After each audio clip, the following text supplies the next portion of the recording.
यमुना तीरा वनचारी तेरा माधव कुंज बिचारी राधा माधव कुंज बिहारी जय गोपीचन वल्लभा गिरिवरधारी गोपीचन वल्लभा गिरिवरधारी यशोदानंदन व्रजजन रंजन यशोदानंदन व्रजजन रंजन यमुना तीरा वनचारी यमुना तीरा वनचारी राधा माधवा कुंज बिहारी हरे कृष्ण कृष्ण कृष्ण हरे हरे हरे राम राम राम हरे हरे हरे कृष्ण कृष्ण कृष्ण हरे हरे हरे राम राम राम हरे हरे हरे कृष्ण कृष्ण कृष्ण हरे हरे हरे राम राम हरे हरे हरे कृष्ण कृष्ण हरे हरे हरे राम राम हरे हरे हरे कृष्ण कृष्ण कृष्ण हरे हरे हरे राम राम हरे हरे हरे कृष्ण कृष्ण कृष्ण हरे हरे हरे राम राम हरे हरे हरे कृष्ण कृष्ण कृष्ण हरे हरे हरे राम राम हरे हरे हरे कृष्ण कृष्ण कृष्ण हरे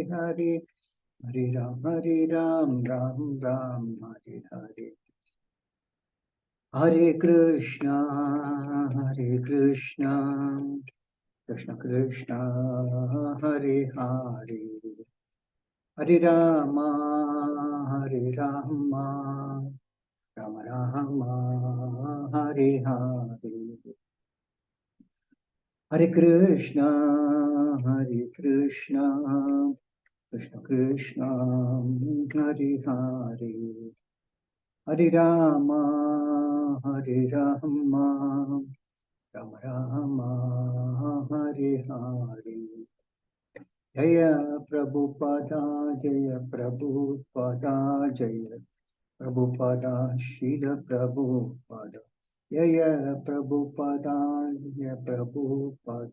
जय प्रभुपादा शील प्रभुपादा देव मुश्तबाद परमहंस पंडित स्तोत्र सदस्य श्रीमती स्वयं शेषी भक्तिवेदांत स्वामी श्रील प्रभुपाद की जय इस्कॉन संस्थापक श्रील प्रभुपाद की जय देव मुश्तबाद परमहंस पंडित स्तोत्र सदस्य श्रीमती स्वयं श्री भक्तिवेदांत स्वामी श्रील प्रभुपाद की जय देव मुश्तबाद परमहंस पंडित स्तोत्र सदस्य श्रीमद भक्ति सिद्धांत सरस्वती गोस्वामी महाराज प्रभुपाद की जय देव मुश्तबाद लखौर किशोर दास महाराज की जय देव मुश्तबाद सच्चिदानंद स्वरूप भक्ति ठाकुर की जय जय विष्णुपाद वैष्णव सार्वभौम श्री जगन्नाथ दास महाराज की जय जय श्री रूप सनातन मट्ट रघुनाथ श्री जीव गोपाल मट्ट दास रघुनाथ गोस्वामी प्रभु की जय नमाचार्य दास ठाकुर की जय प्रेम से श्री कृष्ण चैतन्य प्रभु नित्यानंद श्री अद्वैत वेदांत श्री वसादि गौर भक्त वृंद की जय श्री राधा कृष्ण गोकुल श्याम कुंड राधा कुंड गिरि गोवर्धन की जय श्री गौरांगी बेंगलोरेश्वर भगवान की जय श्री मायापुर धाम की जय श्री वृंदावन धाम की जय गंगा माई की जय यमुना माई की जय भक्ति देवी की जय तुलसी देवी की जय अनंत कोटि वैष्णव की जय श्री हरिनाम संकीर्तन की जय ग्रंथराज श्रीमद भागवतम की जय Iskcon Vatman, Guru and the Samam, the Bhakti, the Gaur Premanande, Harigal. All go reach to the assembly. All go reach to the assembly. All go reach to the assembly. All go reach to Shiguru and Shikauranga, all goes to Shilapapa, teacher. Om Namo Bhagavate Vasudevaya.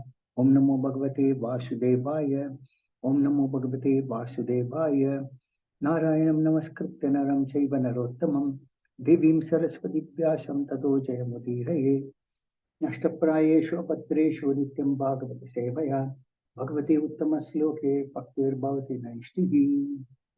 Hare Krishna, welcome to Friday morning Srimad Bhagavatam class. We are today discussing from Srimad Bhagavatam, Canto 4, Chapter 4, text number 4 to 6. First we'll do text number 4.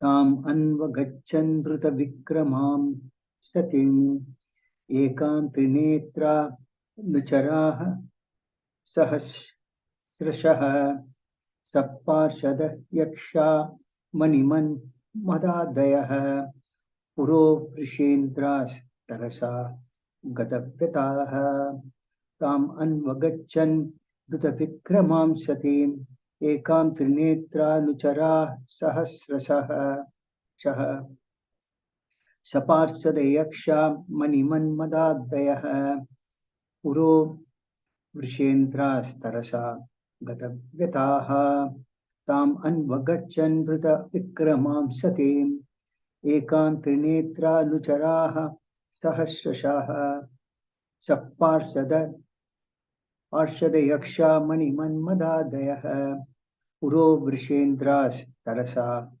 Gatavyataha. Translation Srila Prabhupada ki Jai. When they saw Sati leaving alone very rapidly, thousands of Lord Shiva's disciples, headed by Maniman and Mada, quickly followed her with his bull Nandi in front and accompanied by the Yakshas. Purport Srila Prabhupada ki Jai. Sati was going very fast so that she might not be checked by her husband, but she was immediately followed by the many thousands of disciples of Lord Shiva, headed by Yakshas, Maniman and Mada. The word Gatavyataha, used in this connection, means without fear. Sati did not care that she was going alone, therefore she was almost fearless. The word Anucharaha is also significant, for it indicates that Lord Shiva's disciples were always ready to sacrifice anything for Lord Shiva. All of them could understand the desire of Shiva, who did not want Sati to go alone. Anucharaha means those who can immediately understand the purpose of their master. Text number 5. Tam Sarika Kanduka Darpanham Bucha Shvetat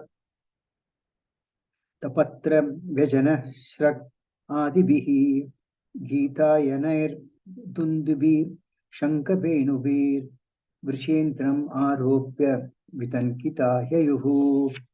Translation Srila Prabhupada ki Jai. The disciples of Lord Shiva arranged for Sati to be seated on the back of a bull and gave her the bird which was her pet. They bore a lotus flower, a mirror, and all such paraphernalia for her enjoyment and covered her with a great canopy. Followed by a singing party with drums, conch shells, and bugles, the entire procession was as pompous as a royal parade. Text number 6. Abrahma Gosorjita Vityamaishasam Viprarshi Justam Vibudhaish Sarvashaha Vridhar Ayah Kanchana Dharbha Charmabhir Nishrishta Bhandam Yajanam Samavishat. Translation Srila Prabhupada ki Jai. She then reached her father's house where the sacrifice was being performed and entered the arena where everyone was chanting the Vedic hymns.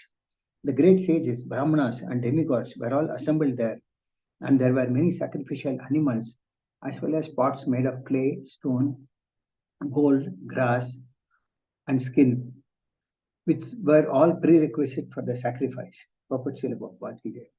When learned sages and Brahmanas assembled to chant Vedic mantras, some of them also engaged in arguing about the conclusion of the scriptures. Thus, some of the sages and Brahmanas were arguing and some of them were chanting the Vedic mantras. So the entire atmosphere was surcharged with transcendental sound vibration. This transcendental sound vibration has been simplified, the transcendental vibration, Hare Krishna, Krishna Krishna, Hare Hare, Hare Rama, Rama Rama, Hare Hare. In this age, no one is expected to be highly educated in the Vedic ways of understanding because people are very slow, lazy, and unfortunate. Therefore, Lord Chaitanya has recommended the sound vibration, Hare Krishna, and the Srimad Bhagavatam 11.5.32. It is also recommended Yajnai Sankirtanat Prayer Yajanti Sumedasaha. At the present moment, it is impossible to gather sacrificial necessities because of the poverty of the population and their lack of knowledge in Vedic mantras. Therefore, for this age, it is recommended that people gather together and chant the Hare Krishna mantra to satisfy the Supreme Personality of Godhead, who is accompanied by his associates. Indirectly, this indicates Lord Chaitanya, who is accompanied by his associates in Nityananda, Advaita, and others. This is the process of performing yajna in this age. Another significant point in this verse is that there were animals for sacrifice. That these animals were meant for sacrifice does not mean that they were meant to be killed. The great sages and realized souls assembled were performing yajnas, and their realization was tested by animal sacrifice, just as in modern science, tests are made on animals to determine the effectiveness of a particular medicine. The Brahmanas entrusted with the performance of yajna were very realized souls, and to test their realization, an old animal was offered in the fire and rejuvenated. That was the test of a Vedic mantra. The animals gathered were not meant to be killed and eaten. The real purpose of sacrifice was not to replace a slaughterhouse, but to test a Vedic mantra by giving an animal new life. Animals were used to test the power of Vedic mantras, not for meat. Om Ajnanatimmirant Jnananjana Salakaya Chakshurmilitam Yena Tasmai Shri Gurave Namaha.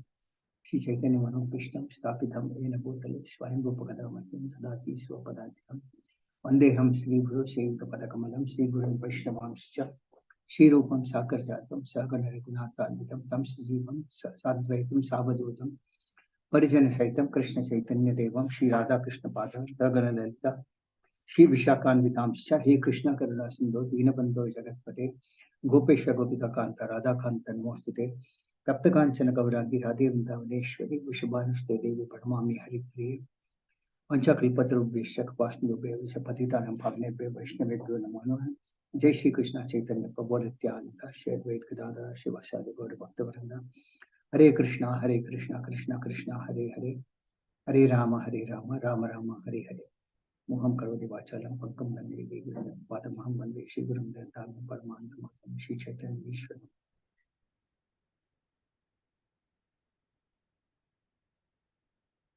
Hare Krishna. So here in this chapter entitled Sati quits her body, we are discussing verse number 4, 5, 6. So verse number 4 mentions about how actually prior to this there is discussion between Lord Shiva and his good wife Sati. Sati wants to go and attend her father's place where there is a great sacrifice being performed. She says that all her sisters, her mother, all her relatives, friends, and everybody will be present. So she wants to be there. But Lord Shiva tries to convince her not to go because they were not invited for the sacrifice. But that is because, as I mentioned before, the previous sacrifice, Daksha, when he entered the sacrifice, Lord Shiva did not get up. He thought Lord Shiva had insulted him, but actually Lord Shiva was on a higher platform than Daksha, his father-in-law. So Daksha got angry. He cursed Lord Shiva. Shiva's followers cursed Daksha's followers, and so forth. It went on, and there was a battle and so forth. So now there is another sacrifice performed at Daksha's place, and Shiva and his good wife Sati were not invited. Sati, being a daughter of Daksha, also she was not invited. Now Sati was very much determined to go because she says that all her relatives, her sisters, her mother, everybody will be present, and it would be a nice gathering. So she tried to give so many points from her point of view, but Lord Shiva tried to convince, because Lord Shiva knew the consequences of her going to attend the sacrificial ceremony in which they were not invited. So here it is mentioned, verse number 4, that she was going very, very fast, that she might not be checked by her husband, Lord Shiva. Now, when the disciples of Lord Shiva saw that Sati was going very fast and alone, Shiva was not in favor of her going, but followers of Lord Shiva, they could understand what was in the mind of Lord Shiva. They also thought that Sati was going alone without any fear, but still they thought that women always should be protected by the society. So even Srila Prabhupada mentions in many classes as to how a woman should be protected by her sons when she's old, by her husband, that is when she's married, and then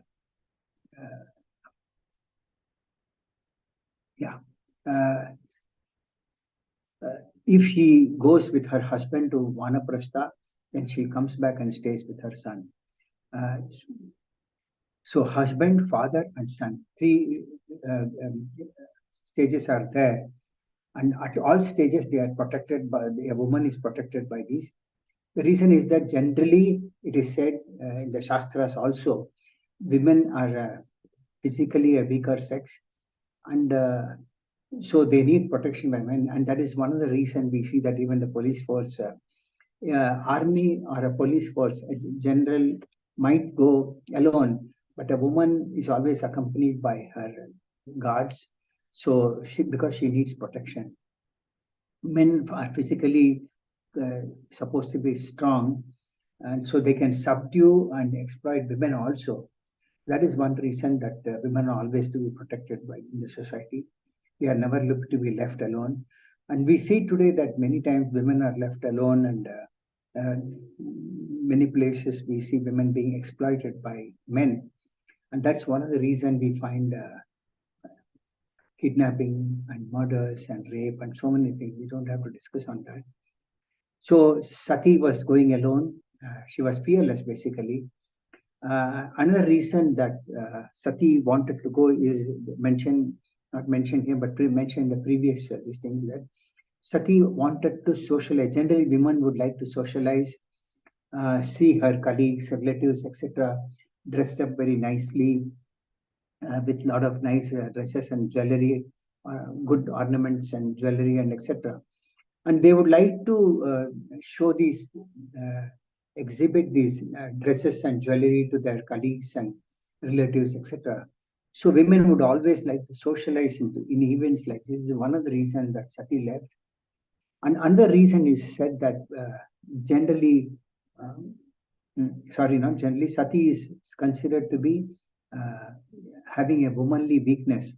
So she disobeyed the order of her own husband, Lord Shiva, and she left in a hurry. In Vedic culture, it is said that a husband is considered to be a master. So a husband is the head of the house, and a wife or children are supposed to obey the orders of the head of the family, that is the husband. And that's why they are considered as a master. And this system is still prevalent in many houses where they believe in this system, and the family is being run very successfully. Nowadays, women want to work and be on an equal platform or maybe even higher than men. And there is a lot of discord in the society, and many discord in the marriages also, resulting in divorce, etc. So Sati did not obey the orders. This is one point here. And we will go through some of the instances where the juniors have disobeyed the orders of the elders or the spiritual master, etc. Husband is supposed to be a spiritual master for the family. So when the followers of Lord Shiva saw that she was going alone and very fast, so that Lord Shiva may not persuade her. Actually, Lord Shiva did not tell her straight away that you don't go, but rather he tried to give her various reasons as to why she should not go. But still she left. And the consequences we'll discuss in the future slokas. So in the Srimad Bhagavatam and some scripture, there are a couple of examples we'll discuss of great personalities. Now, Sati is a great Vaishnavi, and one should not look at the example of these and apply directly in their life, because one may not know the purpose of these. Now, here Sati is a great lady. So it does not mean that others should disobey their husbands and do whatever as per their whims and fancies. But this is definitely applicable in a situation where the husband is a good spiritual head and he should be respected by all the family members. But if a husband is not spiritually placed, then the woman, his wife, can take her own independent decision if he is stronger spiritually compared to her husband. So, some examples we'll find that one example is that the 4 Kumaras, Lord Brahma first gave birth to 4 Kumaras, and they were all basically lifelong celibates. We call these Naishtika Brahmacharis, who are lifelong celibates. And once they were born, Lord Brahma asked the 4 Kumaras to go for progeny. But because they were not interested in going for progeny, they straight away told Lord Brahma that we are not interested. Our purpose is for a higher purpose. We want to achieve self-realization in this birth. So we don't want to get married and have children. Now, as per Shastras, there is also mentioned that nothing better than being a brahmachari or a sannyasi, because that is their last life. But if someone is not qualified, not everybody is qualified to be a celibate brahmachari lifelong.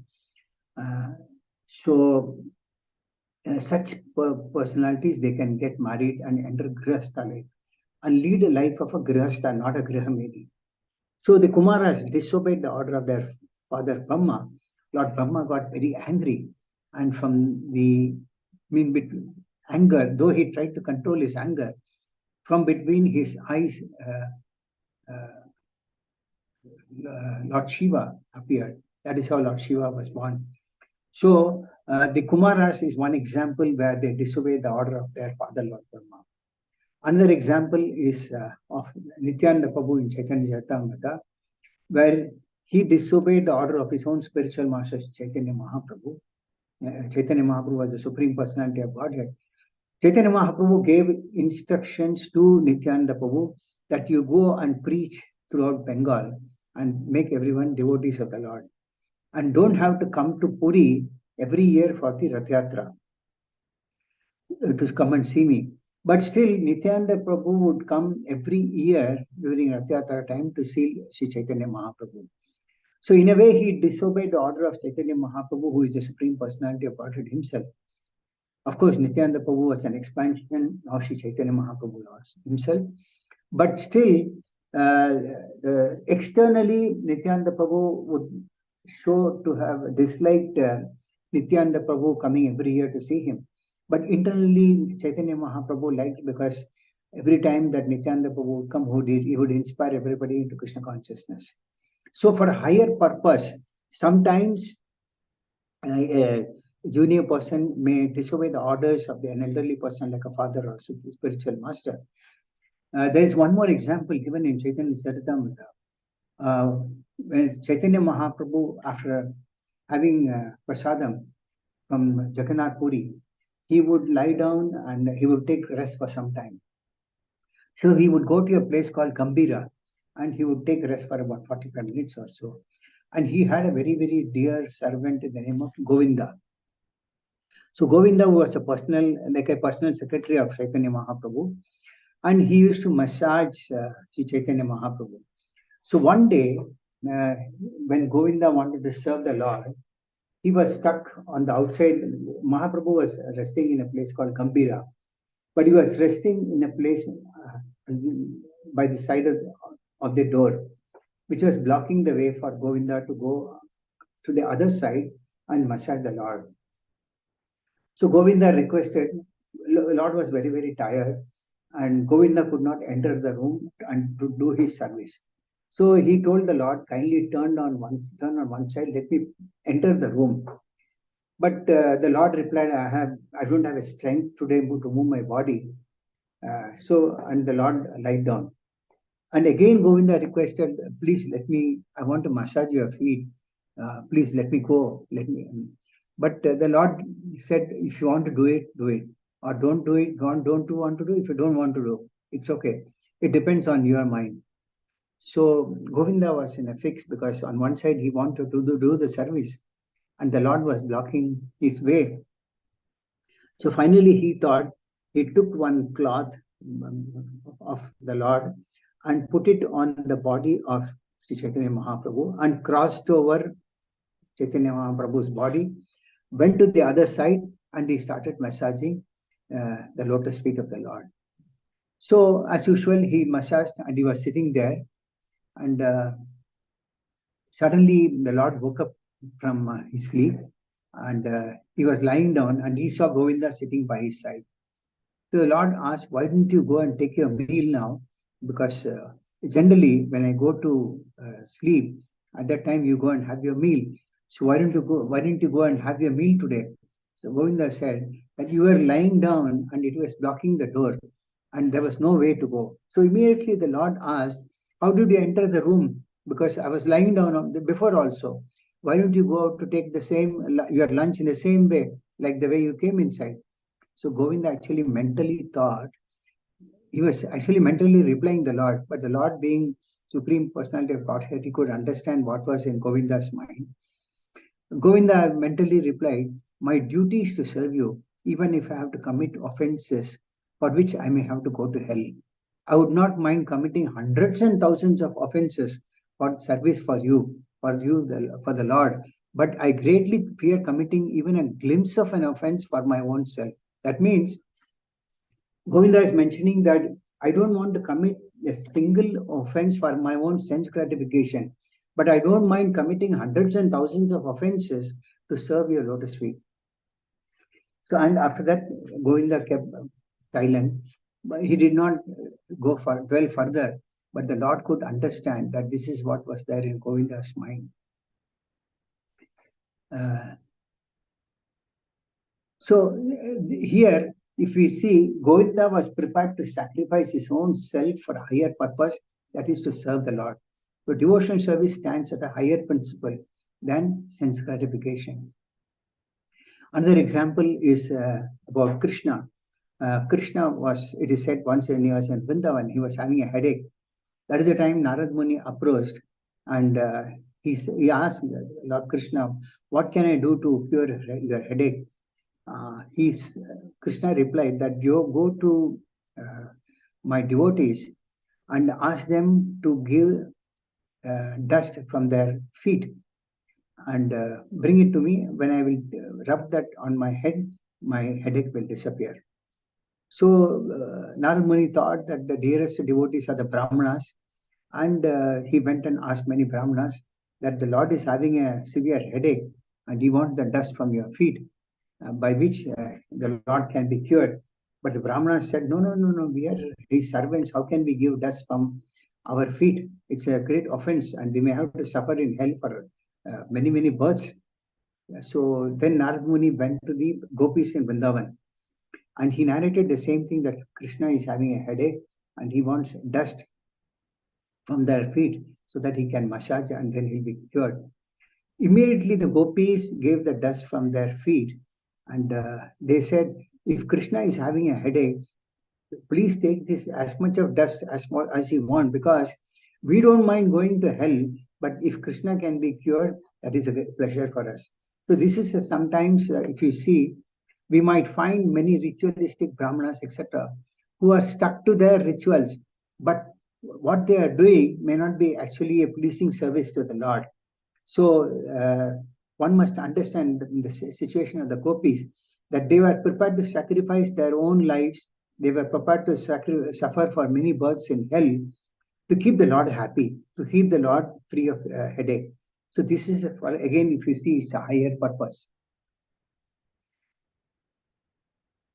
So this is so at this time, when Lord Shiva's followers saw Sati going alone, so immediately Lord Shiva's followers like Maniman and Mother, Nandi, they all accompanied along with the Yakshas. they accompanied Sati for the sake of protection. So there is a word here called Ansharaha. Here, this word has got significance and it has got a lot of meanings also. One meaning for Ansharaha means that those who can understand immediately the desire of their master. Now, there is a relationship between the spiritual master and a disciple. There are different types of disciples. One class is that even if generally it is considered that a spiritual master's instruction is a life and soul for a disciple. So a disciple is bound to obey the order of his spiritual master. Now, we see this is one class. Spiritual master might give instructions to his disciple, but the disciple might not obey the orders of the spiritual master. They are the lowest of the class of disciples. One type of disciple is that when the spiritual masters give his instructions and immediately the disciple carries out the instruction, this is good, but definitely not the best.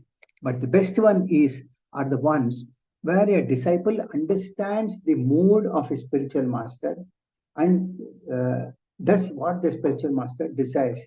So here in this case, we see Lord Shiva actually did not like Sati going to her father's place, whereas Sati wanted to go. So the disciples of Lord Shiva knew that Lord Shiva did not support Sati. But still, when Sati was going alone, Shiva's disciples accompanied her, knowing well that Lord Shiva was not in favor of her going. But still they went because they could understand that Sati needs protection and something is going to go wrong. So it is better that they go.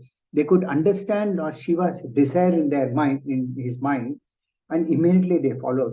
So they are the best class of disciples who know what the spiritual master desires in their mind itself, and they carry out even before a spiritual master gives instructions. So they all left with a big group. And another meaning for this Anucharaha means they are prepared to do anything to please the spiritual master. One is to understand what is in the mind of a spiritual master. The other one is meaning is that they are prepared to do anything to please their spiritual master. They are prepared to sacrifice their own lives for the sake of pleasing the spiritual master. So this is how they all accompany. Now there are some examples in the Shastras. One is about Ramanujacharya himself. It is said that he took initiation from his spiritual master. His spiritual master initiated him. In fact, Ramanujacharya himself had to go 17 times or so every now and then and request his spiritual master to give him initiation. But he was not getting initiation.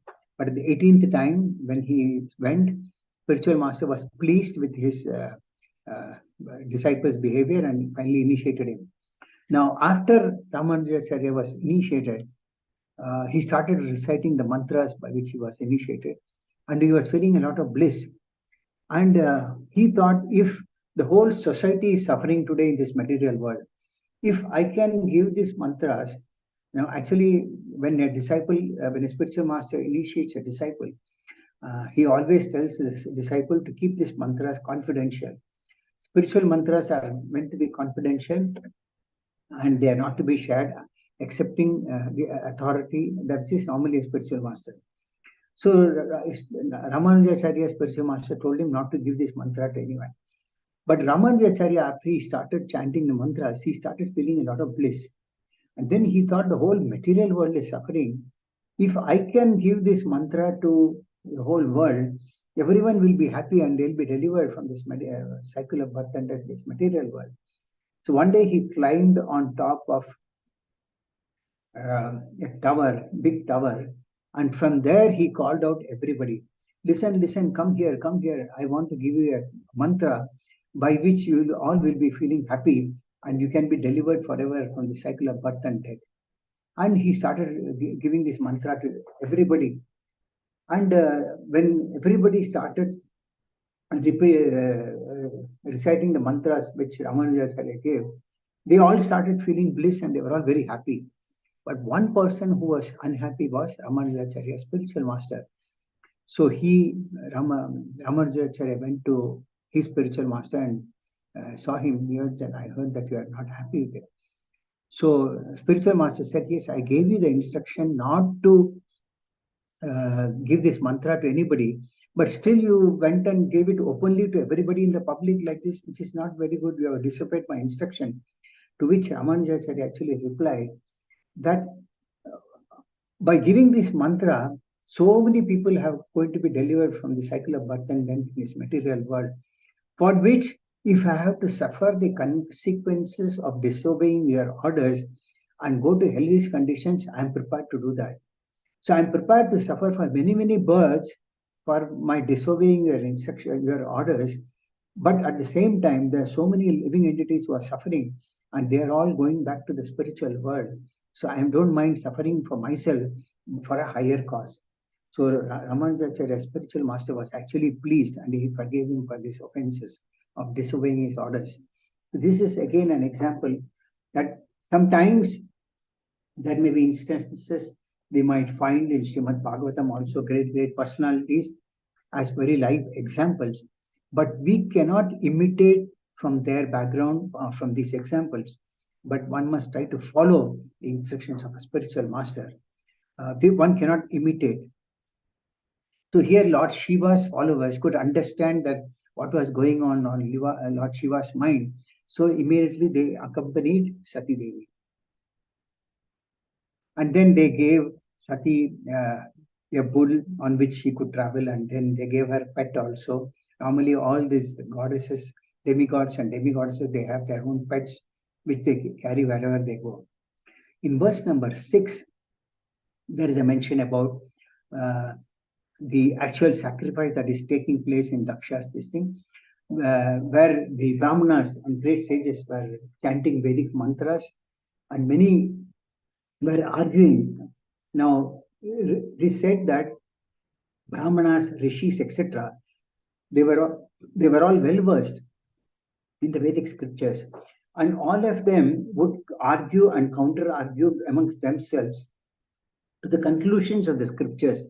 This is how the Brahmanas and great saints would qualify themselves.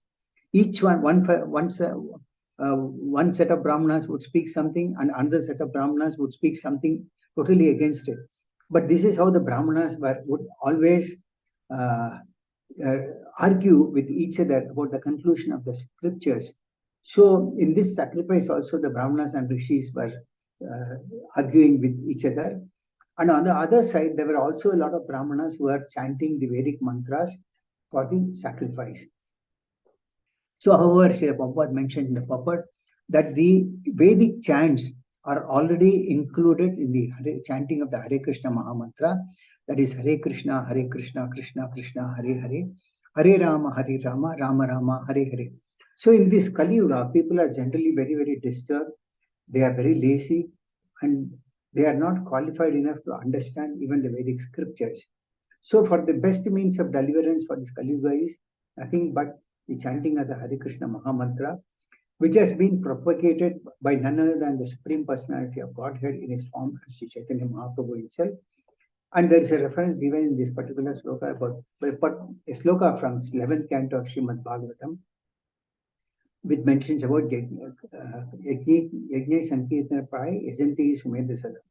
That means in this age of Kali Yuga, when people are so degraded, the only means of deliverance is Hare Nama Iva Kevalam Kalau Nasteva Katiranyata.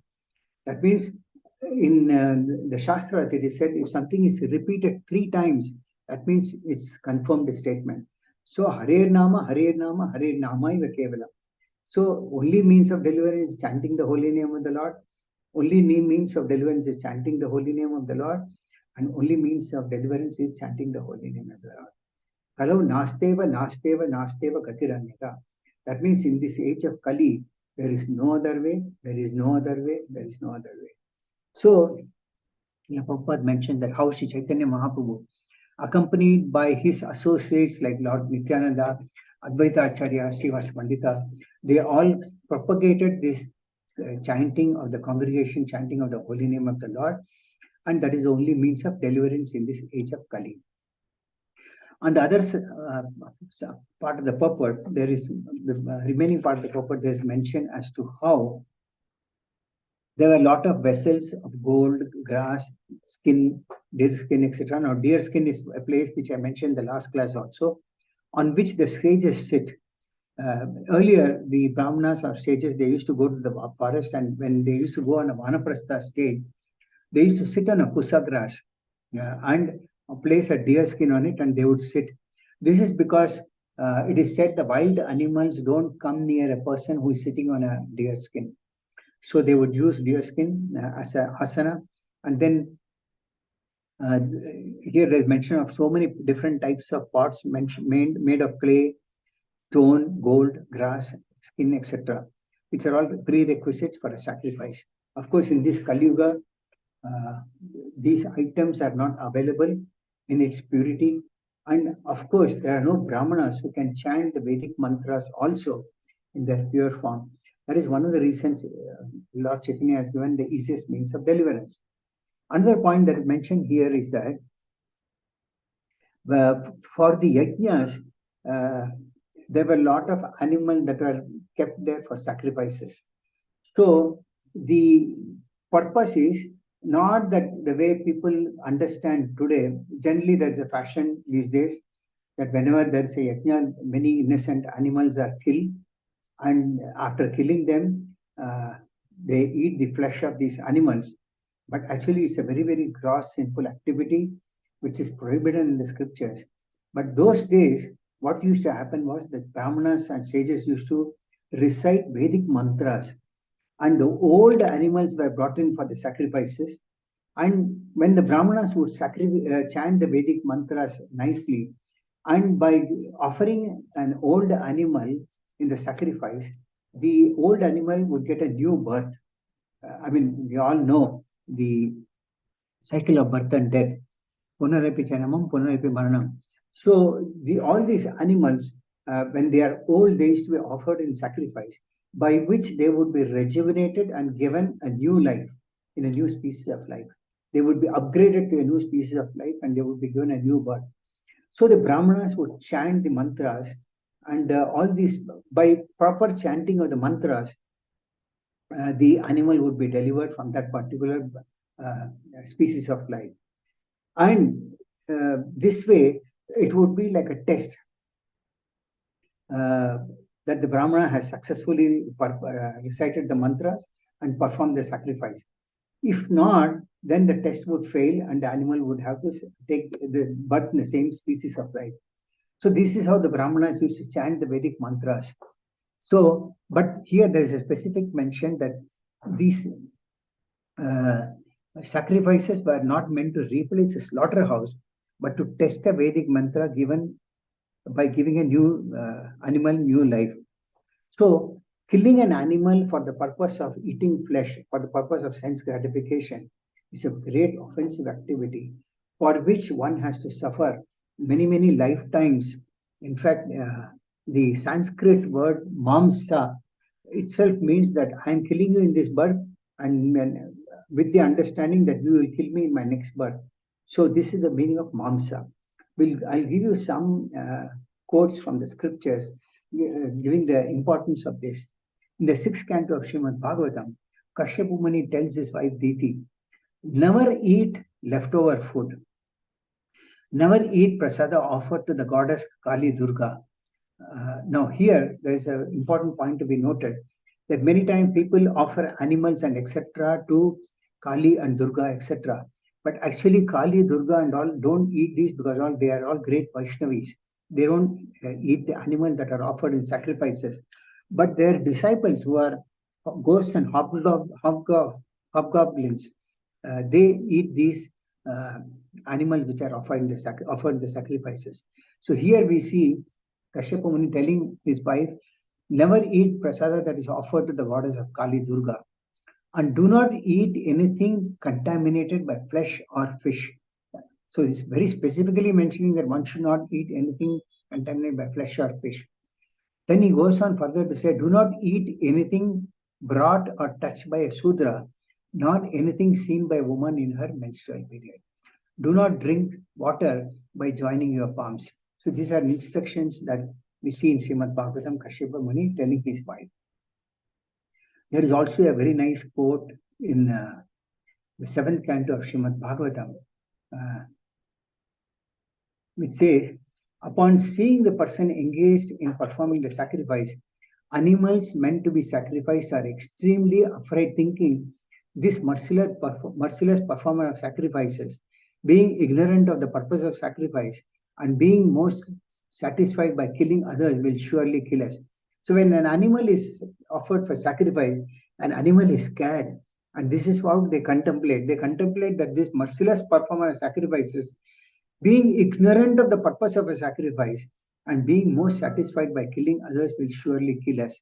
So an animal is literally scared when it is being offered in sacrifice. It is said that Lord Jesus Christ, when 12 years old, was shocked to see the Jews sacrificing birds and animals in the synagogues, and that he therefore rejected the Jewish system of religion and started the religious system of Christianity, adhering to the Old Testament commandment, thou shalt not kill. So many times we see Christians also trying to satisfy their senses by killing animals for sense gratification. But people have not understood Jesus Christ's statement in which he says, thou shalt not kill. This is a statement from the Old Testament. Afterwards, many have given their own interpretations of the Bible, all the New Testament and so forth. Many have given their own versions and interpretations, just like in Bhagavad Gita, there are so many editions. So many have given their own interpretations for suiting their own convenience, and so they continue to kill animals. Then in the purport, there is further mentioned that at the present day, however, not only are animals killed in the name of sacrifice, but the killing of animals has increased enormously because of the increasing number of slaughterhouses. So we see so many slaughterhouses are there where thousands and thousands of animals are killed. Then there is further mentioned that slaughtering animals either for religion or for food is most abominable and is condemned herein. Unless one is merciless, one cannot sacrifice animals either in the name of religious or food. And there is a quote from Srila Prabhupada that actually this is the cause for a lot of battles, wars and all taking place all over the world. Because when people kill animals, they have to suffer the consequences for that. The next birth. And this cycle keeps on going. I'll give two more quotes. As per Shastra, a Shudra could once in a month on the Amavasya day, one could sacrifice a goat and recite a mantra Mamsa in front of goddess Kali, which means now I am killing you and you will kill me in the next birth, which I mentioned at the beginning of the class some time back. The point was that one could not live without eating meat, would by this process give up this habit, thinking why should he killed by an animal. The point is that by reciting this mantra, one understands that in the next life he is going to be killed, so somehow or other he avoids eating meat. Now I'll give one more quote before I conclude the class. This is also mentioned, cow killing was never permitted. People were prepared to give up their life for saving a cow. Some 500 years before, in the dynasty Maharaja Pratap's time, a cow got stuck in a gate and everyone was wondering how to save a cow. And a young boy came and told that, cut off the cow's horn. Somehow, someone cut off the gate and saved the cow. So this was an incident that happened in Maharaja Pratap's time, that a cow got stuck in a gate and his horn was stuck in the gate. So many said that you please cut off his horn, but a young boy came and cut off the grill itself, the gate itself, and saved the cow. So this matter, when it reached the king, he asked for the mother of the son. And she came to the palace and the king asked the mother, how come your son thought not to cut off a cow's horn and instead he cut off the gate? To which the mother replied that when I was pregnant and I was staying in the first floor of a house, I saw a Mohammedan killing a goat. And that could be the reason this thought would have come to my son's mind. The point is, the king thought, how can a young boy even think on this line? So actually what happened, when the child was in his mother's womb, she saw somebody, a Mohammedan, killing a goat. And then she was feeling that a goat should not have been killed. So that is the reason she thought that maybe her son has imbibed this quality in him. The point is that uh, even when somebody is having a child in their womb, such thoughts have its effect on a child. So that is why it is always said that when somebody is pregnant, they should always recite slokas from Bhagavad Gita, Shrimad Bhagavatam, because they have a lot of effect on the child who is hearing. People think that after all, what can a child hear? No, but actually the child develops the qualities of their parents, particularly of the mother, when the child is in the womb of the mother. So when a mother hears Bhagavad Gita or Srimad Bhagavatam, it has its positive effect on the child, and the child develops a lot of good spiritual qualities and when the child comes out, he becomes a very great spiritual personality. So that is how the Vedic system was. So with this, I conclude the class for the day. Any of you have any questions or comments for the next couple of minutes? I can take some.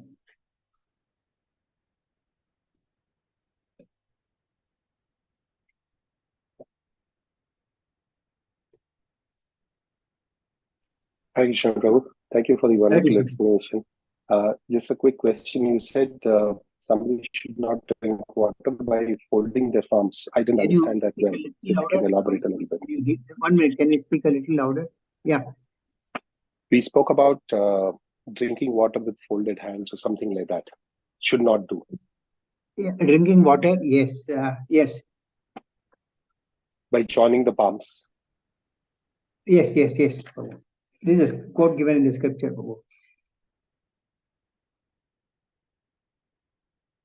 What does it literally? What does it literally mean? I mean, I don't know the literal meaning of this. I need to check because this is a quote that is given Srimad Bhagavatam only. Okay. I don't have any relevant quote or meaning describing this particular thing. If I can get something, I'll try and give it to you. Sure. So what are those 5 things which are to be avoided? That's what you said, right? If you can repeat it once again, that will be a great help. Yes. So on that, it is mostly related to animal killing. You want me to repeat it again? Yeah, if it is possible. Yeah, sure. Once again.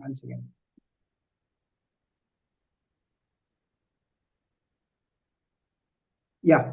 This is what Kashyap, in the 6th canto of Srimad Bhagavatam, 18th chapter, 49th sloka, Kashyap Muni tells his wife Diti, never eat leftover food. This is there in the Shastra that one should eat always fresh food, otherwise it's poison.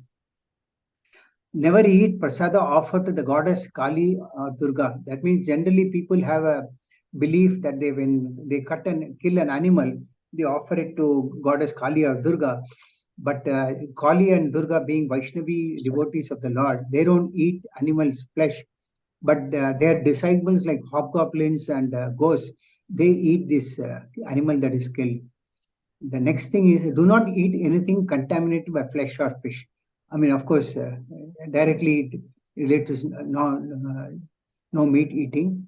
And then the next thing is, do not eat anything brought or touched by a Sudra, nor anything seen by woman in her menstrual period. So actually, if you ask any of your ancestors, even a few years back, I mean, when I was a child, this was observed very, very strictly, because generally Brahmanas would offer anything that is there, they would offer to the Lord. So a Shudra is not supposed to see or touch something that is offered to the Lord. And also, women during their contamination period were never allowed in the kitchen. In fact, my mother and all used to stay away from kitchen and other household activities, puja activities during their contamination period. That is how the Vedic system was. Now, of course, people have develop their own conveniences. But as per Shastras, a woman who is in her contamination period should not enter the kitchen or altar. And the last one is do not drink water by joining your palms. Now this I need to check if anybody has got any reference to this, Prabhu. If I get it, I'll definitely come back and give it to you. Sure, Prabhu. Thank you so much. Anything else? Anybody else?